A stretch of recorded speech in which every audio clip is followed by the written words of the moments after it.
Rachel Reeves has breached housing law by unlawfully renting out her family home without a permit after entering Downing Street. Chancellor faces ethics probe. Rachel Reeves has broken housing standards by unlawfully renting out her family home without a license after entering Downing Street. The Daily Mail can reveal the Chancellor tonight referred herself to the independent ethics advisor and had to admit her fault to the Prime Minister after queries by this publication. Ms. Reeves neglected to get a rental permit when she placed her family home in Dulwich on the rental market last year as she relocated with her family into number 11 Downing Street. The Chancellor put her 4-bedroom detached property on the market for £3,200 a month last year, and her register of interest shows she has received rental income since September 2024. Southwark Council, the local government, demands that private landlords in specific areas, including where her house is located, obtain a selective license to rent out their property. But tonight she revealed that she was unaware of the licensing requirement and, following inquiries by the Mail, sought for the license. A spokesman for Ms. Reeves said, since becoming Chancellor, Rachel Reeves has rented out her family home through a lettings agency. She had not been made aware of the licensing requirement, but as soon as it was brought to her attention, she took fast action and has applied for the license. This was an unintended mistake, and in the spirit of transparency, she has made the Prime Minister, the independent advisor on ministerial standards, and the Parliamentary Commissioner for Standards aware. Tory leader Kemi Badenoch said these were very serious revelations.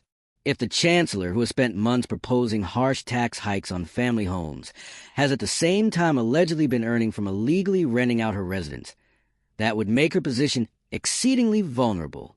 The Prime Minister must start a complete investigation. He once claimed lawmakers can't be lawbreakers. If, as it appears, the Chancellor has broken the law, then he will have to show he has the backbone to act. It is understood that Ms. Reeves hired an external letting service to rent out the house, and she did not receive any instruction that a rental license was required. Ms. Reeves took fast action following the Mail's questions, and an application for the license was submitted today. The Chancellor also informed the Prime Minister, the independent advisor on ministerial standards, and the Parliamentary Commissioner for Standards.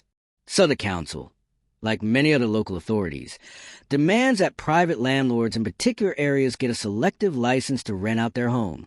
This is applied to most private residential homes rented to single families or unrelated tenants in the borough since November 2023.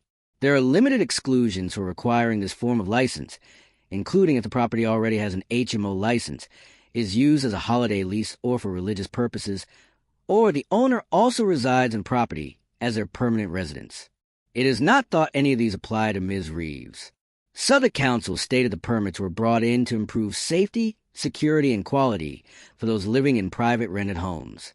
They cost £900, and landlords must provide paperwork confirming their home is fit for purpose, including gas, electrical and fire safety certifications, floor plans, and leasing agreements. Failing to get a license when necessary is a criminal offense and can be fined with an unlimited punishment on prosecution, a fine of £30,000 as an alternative to prosecution, or the landlord could be made to pay back up to 12 months' rent. Property experts claim the increased red tape, with other measures to be brought in under the Renters' Rights Bill, is forcing some smaller landlords out of the rental sector altogether, restricting supply and increasing rents much further. Local estate agents claim many landlords were not aware that they needed a license, particularly if they had been renting out houses before this became a requirement, and had simply carried on as normal. But several raised doubts over how Ms. Reeves could not have known, given it appears she began renting out her property after the reforms were brought in. Southwark Council policy notes that it seeks an informal approach if the landlord cooperates and submits a legitimate application together with a required fee within an acceptable time scale. It adds that it employs resources to discover unlicensed properties, and where detected may apply an extra application fee to cover the additional costs spent in trying to find the unregistered property. Landlords have previously lashed out at the Chancellor after she raised stamp duty on buy-to-let homes from 3% to 5% in her maiden budget, with some suggesting it was the final nail in the coffin for the beleaguered sector.